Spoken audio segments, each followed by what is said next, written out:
ধন্যবাদ জানাবো কালীমাতা নাট মন্দির উন্নয়ন সমিতির প্রত্যেক সদস্যকে এবং গ্রামবাসীবৃন্দকে এত সুন্দর একটি সন্ধ্যা আমাদের সামনে তুলে ধরার জন্য। বিশেষভাবে ধন্যবাদ জানাবো মাননীয় শ্রী সঞ্জয় মণ্ডলকে, ধন্যবাদ জানাবো মাননীয় সম্পাদক শ্রী সুকান্ত হালদারকে, কারণ আপনারা আপনাদের এই কর্মযজ্ঞে আমাকে সামিল করেছেন, আমাকে এই মঞ্চের সঞ্চালনার যোগ্য মনে করেছেন।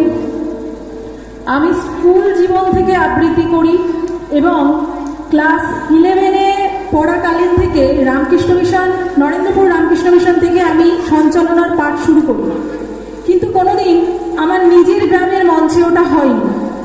এই প্রথম আপনাদের আমন্ত্রণে আমি সেই মঞ্চে পা রাখলাম যেখানে কেটেছে আমার সুখে দুঃখে ভরা আমার মেয়েবেলা। অনেক ধন্যবাদ।